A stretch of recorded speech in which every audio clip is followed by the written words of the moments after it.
Hello, everyone. Welcome to today's presentation. I'm excited to have you here. Today, we'll be exploring the fascinating topic of cube roots. The title of our session is simply Cube Roots, and we might also touch on some related concepts along the way. Over the next few minutes, we'll look at what cube roots are, how to find them, and why they matter. So let's get started and dive into the world of cube roots. Let's now focus on the topic of cube roots. This section is all about understanding what a cube root really is and why it's important. We'll explore how cube roots are connected to cubic numbers and how finding them can help us solve various mathematical problems more easily. As we go along, I'll show you how recognizing cube roots can simplify calculations and deepen your understanding of number relationships. This ties into the overall theme of mastering different methods to find cube roots efficiently and accurately. So, let's dive into the concept of cube roots and see how they fit into the bigger picture of our mathematical toolkit. Let's start by understanding cube roots, but before we get into that, it's important to first understand what a cube is. A cube is a number that you get when you multiply a number by itself 3 times.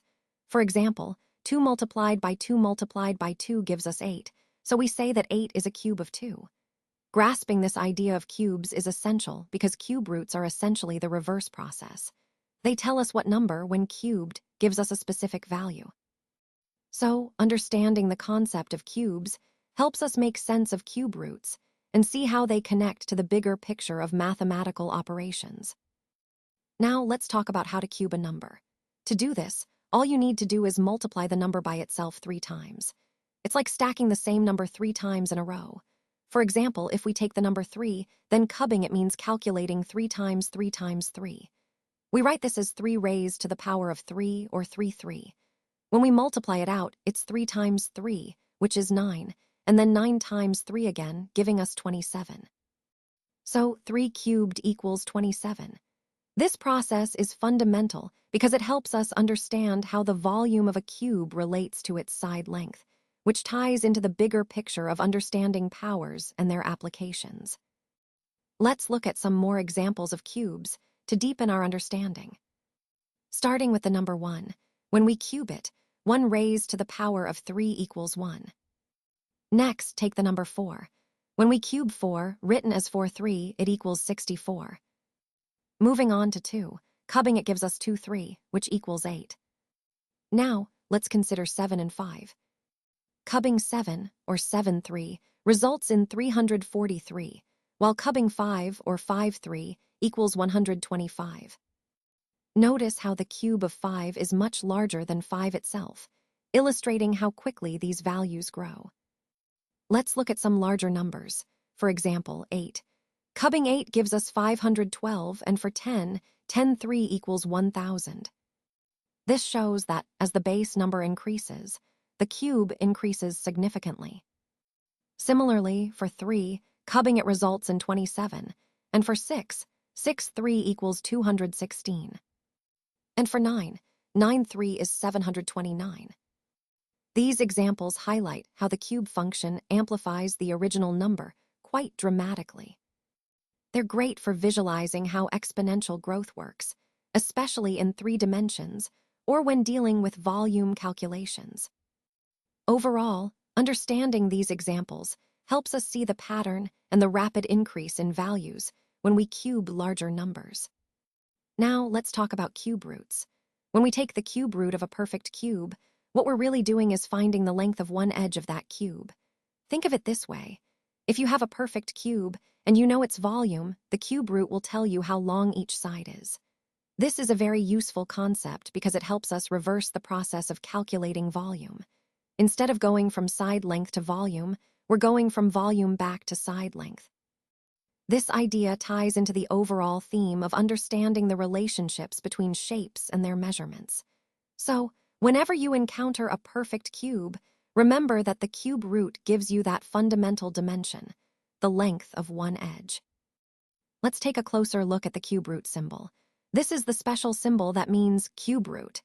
It looks like the radical symbol we use for square roots, but with a little 3 added to indicate that we're talking about the cube root specifically.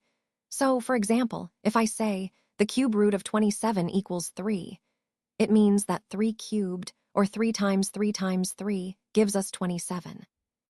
Now, moving on to the relationship between cube roots and inverse operations. Just like square roots are the opposite of squaring a number, cube roots are the opposite of cubbing a number. When you cube a number, you're raising it to the third power, and the cube root undoes that, bringing you back to the original number. Think of it as a way to reverse the process, which is a common theme across many math concepts. Recognizing these inverse relationships helps us understand how different operations connect and how to work through equations more effectively. Let's look at how we can find cube roots using prime factorization. Imagine we have the number 8,000. The first step is to break it down into its prime factors.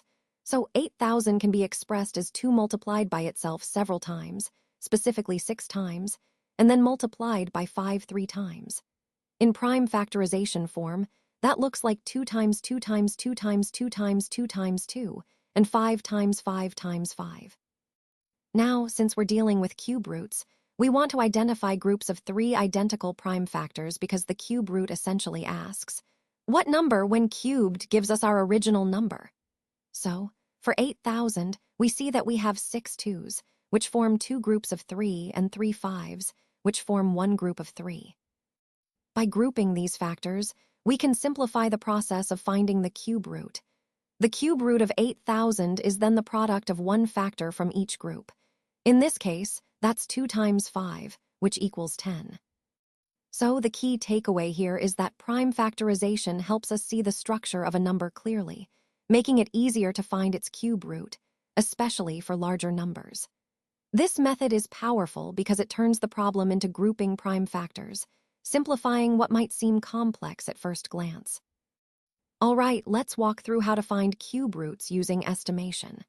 The first step is to form groups of 3 digits, starting from the rightmost digit of the number. For example, if we have 17,576, we split it as 17 and 576.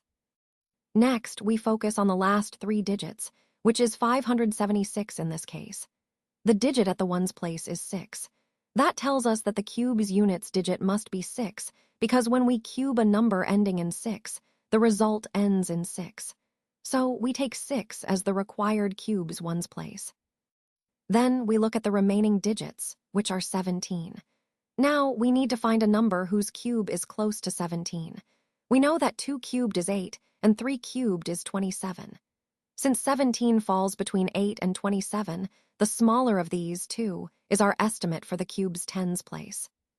Putting it all together, the approximate cube root of 17,576 is 26, because 2 in the tens place and 6 in the units place gives us 26, and 26 cubed is close enough.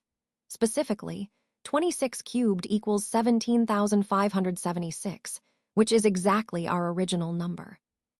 This method of estimation is handy because it helps us narrow down the cube root step by step, especially for larger numbers. It connects directly to our overall goal of simplifying the process of finding roots by breaking the problem into manageable parts. Thank you so much for your time and attention today. I really appreciate your engagement and interest in the topics we've covered. If you take away one thing from this presentation, I hope it's the importance of applying these concepts to make a real difference. Remember, your efforts can lead to meaningful change and success. Again, thank you for being here and for your dedication. I look forward to seeing how you will use this knowledge moving forward.